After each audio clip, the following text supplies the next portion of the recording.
आज की इस वीडियो में स्टूडेंट्स हम करेंगे क्लास 10 फिजिक्स के यूनिट नंबर 11 साउंड के तमाम एग्जाम्पल न्यूमेरिकल्स और अनसोल्व्ड न्यूमेरिकल्स। तो इस वीडियो के अंदर मैं आपको कंप्लीट न्यूमेरिकल्स करवा दूंगा यूनिट नंबर 11 के। तो आइए इस वीडियो को स्टार्ट करते हैं।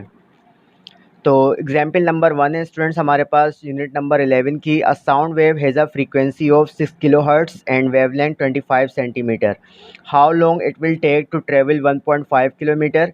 हमसे कहा है कि एक साउंड वेव है जिसकी फ्रीक्वेंसी हमें बताइए कितनी 6 किलोहर्ट्ज़ और वेवलेंथ बताइए उस साउंड वेव की कितनी 25 सेंटीमीटर। और हमसे कहा है कि आप टाइम मालूम करो कि ये साउंड वेव कितना टाइम लेगी, कितना डिस्टेंस कवर करने में, 1.5 किलोमीटर का डिस्टेंस कवर करने में। एग्जाम्पल के तौर पे स्टूडेंट्स मैं आपसे कहूँ कि ये साउंड वेव आपकी जनरेट हो रही है स्पीकर से, तो इस साउंड वेव की फ्रीक्वेंसी और वेवलेंथ बताइए। और हमसे कहा है कि ये साउंड वेव कितना टाइम लेगी, कितना डिस्टेंस कवर करने में, 1.5 किलोमीटर का डिस्टेंस कवर करने में। तो सबसे पहले स्टूडेंट्स हम क्या करते हैं, इसका डेटा बना लेते हैं। तो स्टूडेंट्स फ्रीक्वेंसी को मैंने स्मॉल एफ से रिप्रेजेंट करवाया है, कितनी वैल्यू है 6 किलो हर्ट्ज़। और किलो की जगह मैंने पुट किया 1000, यानी 6 को अगर आप 1000 से मल्टीप्लाई कराओगे तो कितना हो जाएगा 6000 हर्ट्ज़। तो फ्रीक्वेंसी की वैल्यू मेरे पास हो गई 6000 हर्ट्ज़। वेवलेंथ को मैंने लैम्डा से रिप्रेजेंट कराया है, कितनी वैल्यू है 25 सेंटीमीटर, लेकिन हमें सेंटीमीटर को लाना है मीटर में।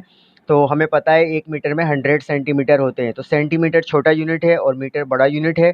और जब भी हम छोटे यूनिट से बड़े यूनिट में कन्वर्ट करते हैं तो हम क्या करते हैं, डिवाइड करते हैं। तो लिहाजा मैंने 25 को डिवाइड कर दिया 100 से, तो हमारे पास वेवलेंथ आ गई मीटर में कितनी 0.25 मीटर।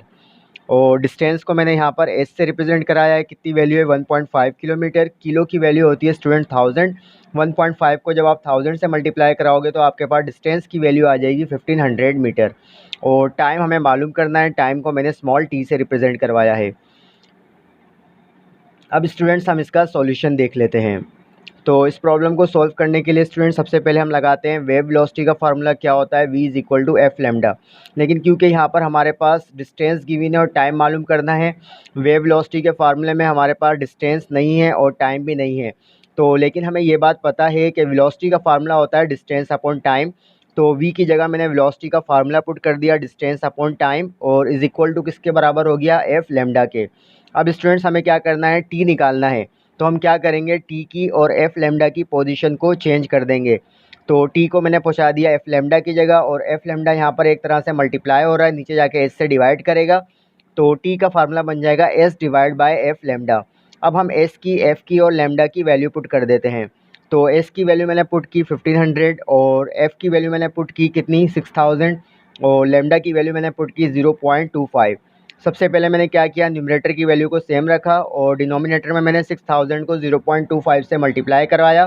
तो मेरे पास आया 1500। 1500 से क्या होगा, कैंसिल हो जाएगा और टाइम आ जाएगा 1 सेकेंड। यानी 1.5 किलोमीटर का डिस्टेंस कवर करने के लिए उस साउंड ने कितना टाइम लिया, 1 सेकेंड का टाइम लिया। तो यही इसका आंसर है। अब स्टूडेंट्स हम कर लेते हैं एग्जाम्पल नंबर 2। एग्जाम्पल नंबर 2 हमारे पास क्या है, calculate the speed of sound in air at 30 degree C. हमसे कहा है कि स्पीड ऑफ साउंड मालूम करो एयर में कितने टेम्परेचर पे, 30 डिग्री सी पर। Given that speed of sound at 0 degree C is 331 metre per second. और स्पीड ऑफ साउंड हमारी 0 डिग्री सी पर बताइए कितनी, 331 मीटर पर सेकेंड। तो स्टूडेंट्स हम इसका डेटा बना लेते हैं। तो सबसे पहले स्टूडेंट्स यहाँ पर मैंने क्या किया है, टेम्परेचर को कन्वर्ट किया है जो कि गिवन था डिग्री सी में केल्विन में। तो टेम्परेचर अगर आपके पास डिग्री सी में मौजूद हो तो उसको केल्विन में ले जाने के लिए क्या करते हैं, 273 ऐड कर देते हैं। तो मैंने फार्मूला लिखा T is equal to degree C plus 273। तो डिग्री सी की वैल्यू मैंने क्या पुट की है 30, तो डिग्री सी की जगह मैंने रखा 30 प्लस 273। तो टेम्परेचर में मेरे पास वैल्यू आ गई 303 केल्विन। उसके बाद स्टूडेंट्स हमारे पास वेलोसिटी यानी स्पीड ऑफ साउंड गिवन है 0 डिग्री सी पर कितनी है, 331 metre per second. Speed of sound 0 degree C पर मैंने उसको रिप्रेजेंट करवाया है v से, और हमें स्पीड ऑफ साउंड मालूम करनी है 30 डिग्री सी पर। तो अब स्टूडेंट्स हम देख लेते हैं इसका सॉल्यूशन। तो इस प्रॉब्लम को सॉल्व करने के लिए स्टूडेंट्स हम फार्मूला यूज़ करेंगे स्पीड ऑफ साउंड का। क्या होता है, 331 multiply by square root of T divide by 273। अब स्टूडेंट सिंपल हम क्या करेंगे, टी की वैल्यू पुट करेंगे जो कि क्या थी 303। तो हमारे पास स्पीड ऑफ साउंड आ जाएगी किस पर, 30 डिग्री सी पर। तो यहाँ पर मैंने वैल्यूज़ पुट कर दी, सारी चीज़ें मैंने सेम रखी हैं। टी की जगह मैंने लिखा 303। फिर मैंने क्या किया, 303 को डिवाइड किया 273 से, तो स्क्वायर रूट के अंदर वैल्यू आ जाएगी 1.1098। फिर मैंने क्या किया, स्क्वायर रूट लिया 1.1098 का, तो मेरे पास वैल्यू आ गई स्क्वायर रूट से बाहर 1.0534, और इसको मैंने मल्टीप्लाई करा दिया 331 से। तो फाइनली मेरे पास स्पीड ऑफ साउंड आ गई 30 डिग्री सी पर कितनी, 348.67 मीटर पर सेकेंड। तो यही इसका आंसर है। अब स्टूडेंट्स हम देख लेते हैं example number 3। A boy clapped his hand near a wall and heard the echo after 1.6 second. हमसे कहा है कि एक लड़का है और एक दीवार से कुछ फासले पर खड़ा होकर क्या करता है, ताली बजाता है, सही है, और उसको अपनी आवाज़ सुनाई देती है ताली की कितने टाइम के बाद, 1.6 सेकेंड के बाद उसको अपनी आवाज़ सुनाई देती है। यानी क्लैप की साउंड पहले जाके इस बैरियर यानी वॉल से जाके टकराएगी और फिर से उसके कानों में आएगी। तो कितना टाइम लिया, टोटल 1.6 सेकेंड का। आगे हमसे कहा है what is the distance of the wall from the boy, कि वॉल का डिस्टेंस लड़के से कितना है, यानी दीवार आपकी कितने फासले पर है लड़के से, हमें डिस्टेंस मालूम करना है लड़के और दीवार के दरमियान। और if the speed of sound is taken as 340 metre per second, और अगर वेलोसिटी या स्पीड ऑफ साउंड की वैल्यू हमें बताइए कितनी हो, 340 मीटर पर सेकेंड। तो स्टूडेंट्स अगर मैं आपसे यहाँ पर एक बात पूछूं कि टोटल टाइम हमें यहाँ पर गिवन है कि जब लड़के ने ताली बजाई और लड़के को अपनी ताली की आवाज़ उसके कानों में सुनाई दी, तो टोटल टाइम लगा 1.6 सेकेंड। तो ये आपका टाइम एक तरह से क्या हो रहा है, डबल हो रहा है। तो अगर मैं आपसे कहूँ जब स्टूडेंट ने या इस लड़के ने ताली बजाई और ये जाके इसकी आवाज़ टकराए दीवार से, तो उस टाइम कितना टाइम लगा होगा, 0.8 सेकेंड लगा होगा, यानी 1.6 का हाफ। और 0.8 में 0.88 करोगे आप तो क्या होगा, टोटल टाइम आ जाएगा 1.6 सेकेंड। तो अगर स्टूडेंट्स मैं आपसे पूछूं क्या लड़के का दीवार से फासला डबल हुआ, लड़के का दीवार से फासला डबल नहीं हुआ, सही है, लड़के का फासला वही रहेगा। अब ऐसा नहीं है कि टाइम डबल लगा है तो फासला भी डबल हो जाए। लड़का जिस पोजीशन पे खड़ा हुआ है और जहाँ उसने ताली बजाई है उसका फासला दीवार से वही रहेगा। तो लिहाजा स्टूडेंट्स हम क्या करेंगे, जब इस न्यूमेरिकल को सॉल्व करेंगे, डिस्टेंस मालूम करेंगे, तो डिस्टेंस की जो भी वैल्यू आएगी उसको 2 से डिवाइड कर देंगे ताकि हमारा आंसर गलत ना आए। तो अब हम इसका बना लेते हैं डेटा। तो टाइम को मैंने स्टूडेंट्स यहाँ पर टी से रिप्रेजेंट कराया है, कितनी वैल्यू है 1.6 सेकेंड। और वेलोसिटी को मैंने वी से रिप्रेजेंट कराया है, कितनी वैल्यू है 340 मीटर पर सेकेंड। और डिस्टेंस मुझे मालूम करना है वॉल और बॉय के दरमियान का। तो अब स्टूडेंट हम इसका सॉल्यूशन देख लेते हैं। तो इस प्रॉब्लम को सॉल्व करने के लिए हम वेलोसिटी का फार्मूला यूज़ करेंगे, v is equal to S divide by T. हमें क्या मालूम करना है, हमें s मालूम करना है। तो t यहाँ डिवाइड कर रहा है, वहाँ जाके v से मल्टीप्लाई होगा, तो s का फार्मूला बन जाएगा v multiply by T. v और t की वैल्यू पुट कर देते हैं। v की जगह मैंने वैल्यू पुट की 340 और टाइम की वैल्यू मैंने पुट की 1.6। तो 340 को 1.6 से मल्टीप्लाई कराएंगे तो डिस्टेंस की वैल्यू आ जाएगी 544। जैसा कि स्टार्ट के अंदर मैंने आपको बताया डिस्टेंस हमारा डबल नहीं होगा, जैसा कि टाइम डबल हुआ था। तो हम क्या करेंगे, 544 को डिवाइड कर देंगे 2 से, तो हमारे पास डिस्टेंस आ जाएगा बॉय और वॉल के दरमियान का कितना, 272 मीटर। और स्टूडेंट्स प्रॉब्लम को आप इस तरीके से भी सॉल्व कर सकते हो। अगर आप टाइम की वैल्यू हाफ पुट करोगे यानी 0.8 पुट करोगे, जो कि हाफ है किसका, 1.6 का, और 340 को जब आप 0.8 से मल्टीप्लाई कराओगे तो आपके पास सेम आंसर आ जाएगा। फिर आपको 2 से डिवाइड करने की ज़रूरत नहीं है। आप अगर इस तरीके से सॉल्व कर रहे हो तो टाइम की वैल्यू जो आपको गिवन है टोटल टाइम वो आपको रखनी है, लेकिन आखिरी में आपको 2 से डिवाइड करा देना है। और अगर आपने यहाँ पर 0.8 पुट किया है, 340 से मल्टीप्लाई कराओगे तो आपको 2 से डिवाइड कराने की ज़रूरत नहीं है। आपका डिस्टेंस का आंसर वही आएगा जो कि अभी आ रहा है। अब स्टूडेंट्स हम कर लेते हैं यूनिट नंबर 11 साउंड के तमाम अनसॉल्व्ड न्यूमेरिकल्स। और इस यूनिट के अंदर कोई सेल्फ असेसमेंट न्यूमेरिकल नहीं है, लिहाजा अब हम एग्जाम्पल न्यूमेरिकल्स के बाद करेंगे अनसॉल्व्ड न्यूमेरिकल्स। तो आइए स्टार्ट करते हैं। तो प्रॉब्लम नंबर 1 हमारे पास मौजूद है अनसॉल्व्ड में, calculate the speed of sound in air at 50 degree C. हमसे कहा है कि स्पीड ऑफ साउंड मालूम करो 50 डिग्री सी पर, given that speed of sound at 0 degree C is 331 metre per second. और speed of sound 0 degree C पर हमें बताइए कितनी, 331 मीटर पर सेकेंड। तो डेटा बना लेते हैं स्टूडेंट। सबसे पहले हम क्या करेंगे, इस तरह का न्यूमेरिकल हमने एग्जाम्पल में भी किया था। हमारे पास जो टेम्परेचर गिवन है इसको हम लेकर आएंगे केल्विन में, और जब भी हम टेम्परेचर को केल्विन में लाते हैं तो जो भी वैल्यू आपको डिग्री सी में गिवन होती है उसके अंदर आप क्या ऐड करोगे, 273।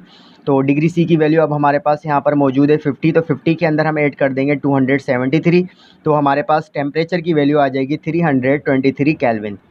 अब हमसे कहा है कि हमारे पास जो वेलोसिटी 0 डिग्री सी पर मौजूद है वो कितनी है, 331 मीटर पर सेकंड। ये वैल्यू मैंने डेटा में लिख दी। और हमें वेलोसिटी मालूम करनी है 50 डिग्री सी पर, जिसको मैंने v से रिप्रेजेंट कराया है। अब हम इसका सॉल्यूशन देख लेते हैं। इस प्रॉब्लम को सॉल्व करने के लिए हम फार्मूला यूज़ करेंगे स्पीड ऑफ साउंड का। 50 डिग्री सी पर क्या होगा, 331 multiply by square root of T divide by 273। Simple T की वैल्यू पुट कर देते हैं। टी की वैल्यू हमने क्या निकाली थी, 323, और बाकी चीज़ों को मैंने सेम रखा। फिर हम 323 को डिवाइड कराएंगे 273 से, तो स्क्वायर रूट के अंदर वैल्यू आ जाएगी 1.1831। फिर हम स्क्वायर रूट लेंगे इस वैल्यू का, तो हमारे पास आंसर आएगा 1.0877, और इस वैल्यू को हम मल्टीप्लाई करा देंगे 331 से, तो हमारे पास स्पीड ऑफ साउंड आ जाएगी 50 डिग्री सी पर कितना, 360 मीटर पर सेकेंड। तो यही इसका आंसर है। अब स्टूडेंट्स हम कर लेते हैं प्रॉब्लम नंबर 2। प्रॉब्लम नंबर 2 हमारे पास क्या है, अनसोल्व में a person has an audible range from 20 hertz to 20 kilohertz. हमसे कहा है कि कोई भी शख्स हो, उसकी जो ऑडिबल रेंज होती है, यानी जो सुनने की सलाहियत की जो फ्रीक्वेंसी होती है, वो उसकी रेंज क्या है, 20 हर्ट्ज़ से लेकर 20 किलो हर्ट्ज़। यानी कोई भी एक नॉर्मल इंसान है 20 हर्ट्ज़ से लेकर 20 किलो हर्ट्ज़ की साउंड को आसानी के साथ सुन सकता है। आगे कहा है what are the distinguishing wavelengths of sound waves. इन फ्रीक्वेंसीज के ऊपर हमें क्या करना है, वेवलेंथ को मालूम करना है। सही है, corresponding to these two frequencies. Take the speed of sound in air as 340 metre per second. और स्पीड ऑफ साउंड हम कितनी लेंगे, 340 मीटर पर सेकेंड लेंगे दोनों वेवलेंथ्स को निकालते वक्त इन दो फ्रीक्वेंसीज़ पर। तो स्टूडेंट्स हम क्या करते हैं, हम सबसे पहले बना लेते हैं डेटा।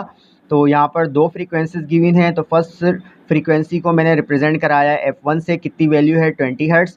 और सेकंड फ्रीक्वेंसी को मैंने रिप्रेजेंट करवाया है F2 से, तो कितनी वैल्यू है 20 किलो हर्ट्ज़। किलो का मतलब होता है 1000 को 20 से मल्टीप्लाई कराऊंगा तो F2 की वैल्यू क्या आएगी, 20,000 हर्ट्ज़।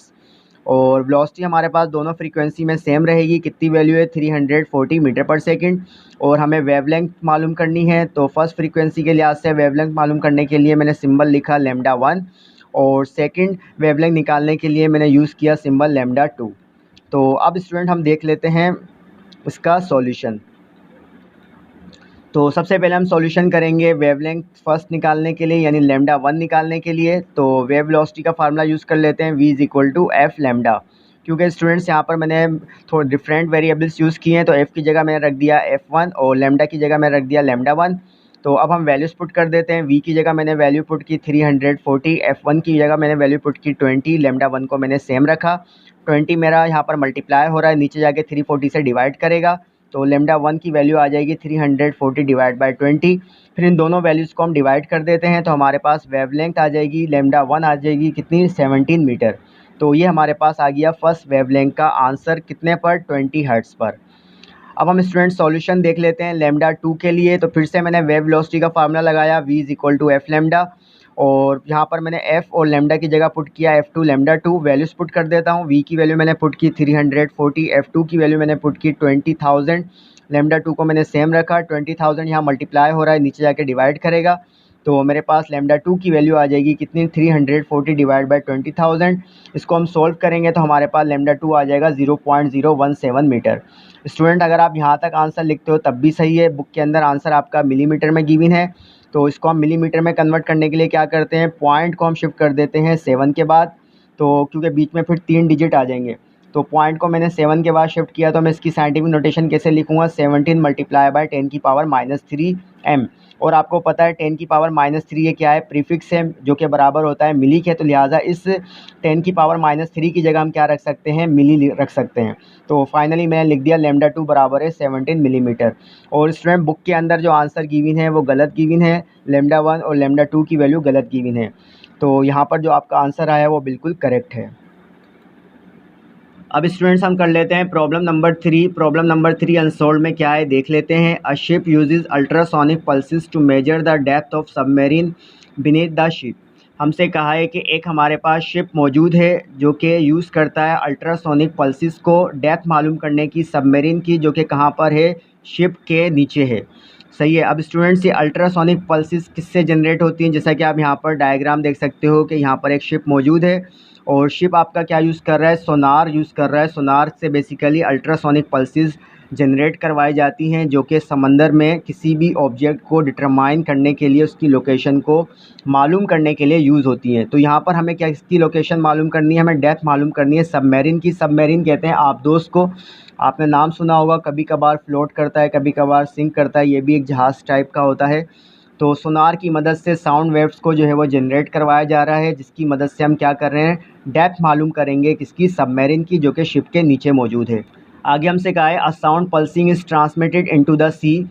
तो साउंड की जो पल्सेस हैं यानी वेव्स हैं वो ट्रांसमिट हो रही हैं सी में, and the echo from the C bed is received after 40 milli second.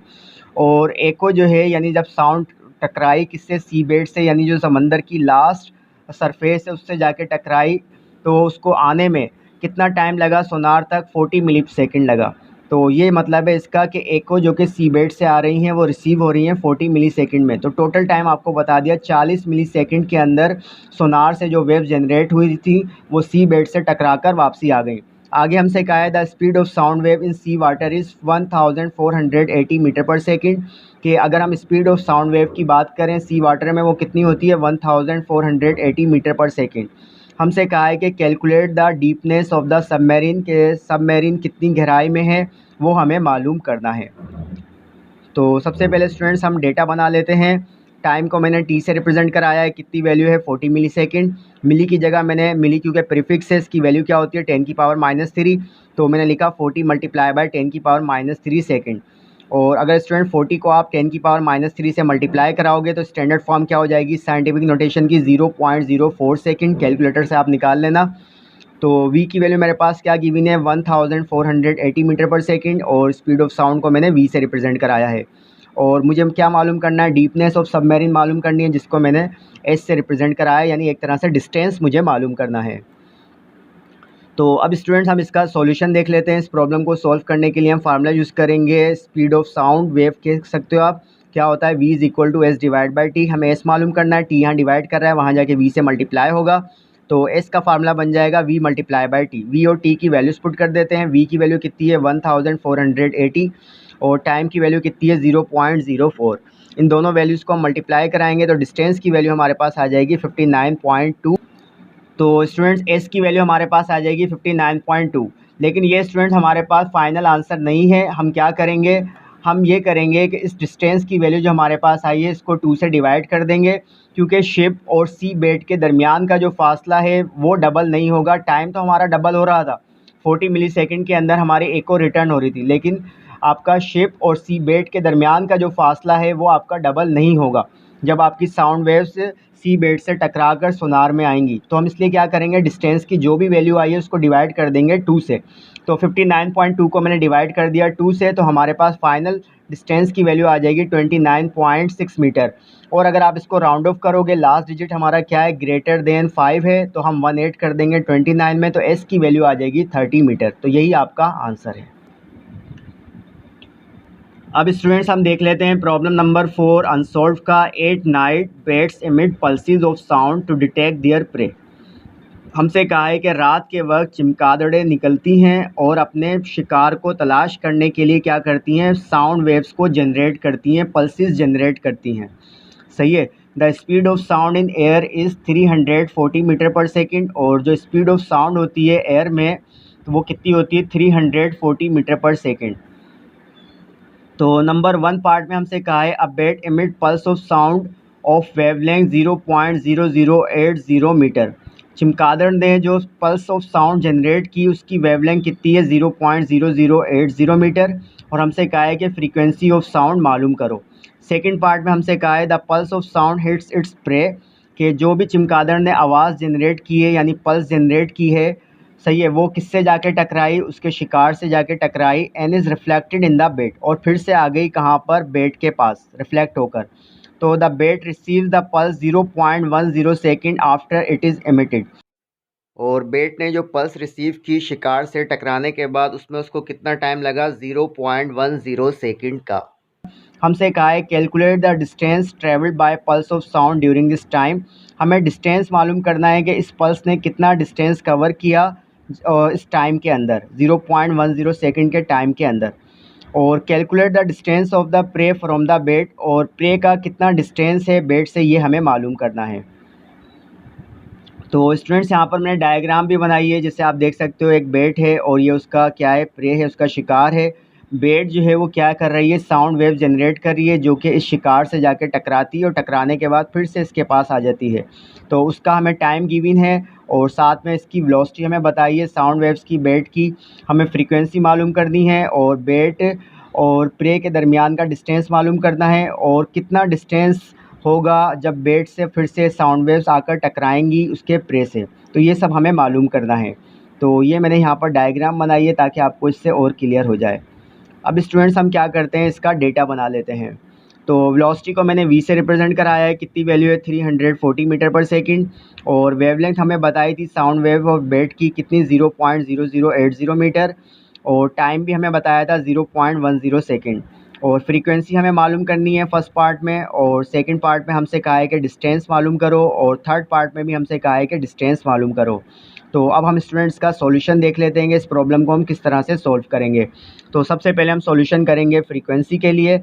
तो फ्रीक्वेंसी मालूम करने के लिए स्टूडेंट्स मैंने फार्मूला लगाया v = f lambda. Values put कर देता हूँ। v की वैल्यू कितनी है 340 और वेवलेंथ की वैल्यू कितनी है 0.0080। स्टूडेंट 0.0080 यहाँ पर मल्टीप्लाई हो रहा है f से और नीचे जाके डिवाइड करेगा, तो f की वैल्यू हमारे पास आ जाएगी 340 डिवाइड बाय 0.0080। तो इन दोनों वैल्यूज़ को हम डिवाइड करेंगे तो फ्रीक्वेंसी की वैल्यू हमारे पास आ जाएगी 42,500। सही है। और अगर आप इसको साइंटिफिक नोटेशन में लिखोगे स्टूडेंट्स, अगर मैं आपसे पूछूं, इसको आपको लेकर आना है किलो के अंदर लाना है इस फ्रीक्वेंसी को। तो पॉइंट मेरा कहाँ पर है, 0 के बाद है। तो किलो का मतलब होता है 10⁻3। तो पॉइंट को मुझे शिफ्ट करना पड़ेगा 2 के बाद, तो क्योंकि बीच के अंदर 3 डिजिट आ रहे हैं। तो मैंने क्या किया 42.5 लिखा, मल्टीप्लाई की साइन लगाई, और क्योंकि मैंने पॉइंट को शिफ्ट किया है 42 के बाद, तो 10 की पावर क्या आएगी 3 आएगी। तो स्टूडेंट फाइनली हमारे पास आंसर आ गया 42.5। और 10 की पावर 3 ये क्या होता है, प्रीफिक्स होता है, तो इसकी जगह मैंने लिख दिया किलो, और फ्रीक्वेंसी का यूनिट क्या होता है, हर्ट्ज़। तो 42.5 मल्टीप्लाई बाय 10 की पावर 3 ये किसके बराबर है, 42.5 किलो हर्ट्ज़ के। तो यही स्टूडेंट इस फ्रीक्वेंसी का आंसर है।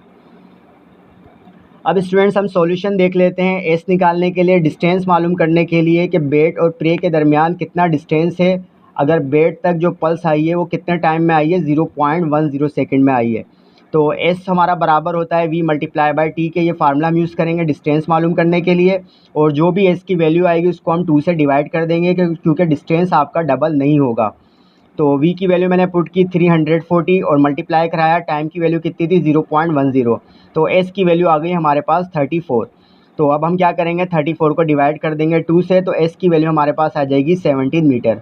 तो ये स्टूडेंट हमारे पास डिस्टेंस आ गया कब का, जब बेट ने पल्सिस को ट्रांसमिट किया था और वो रिफ्लेक्ट होकर प्रे से वापसी उसके पास आई थी, तो ये उसका डिस्टेंस आ गया। अब स्टूडेंट्स हम डिस्टेंस मालूम करेंगे किसके दरमियान, बेट और प्रे के दरमियान। तो सिंपल हम क्या करेंगे, जो डिस्टेंस की ये वैल्यू आई है इसको हम डिवाइड कर देंगे 2 से, क्योंकि डिस्टेंस हमारा डबल नहीं होगा। तो 17 को मैंने 2 से डिवाइड किया तो मेरे पास वैल्यू आ जाएगी 8.5 मीटर। इसका मतलब बेट और प्रे के दरमियान का जो फासला है वो कितना है, 8.5 मीटर है। तो यही स्टूडेंट इसका आंसर है। तो स्टूडेंट इस वीडियो के अंदर जितने भी न्यूमेरिकल्स थे अनसॉल्व्ड और एग्जाम्पल्स यूनिट नंबर 11 साउंड के, वो हमने कर लिए। आज की इस वीडियो में इतना ही, फिर मिलेंगे। अल्लाह हाफिज़।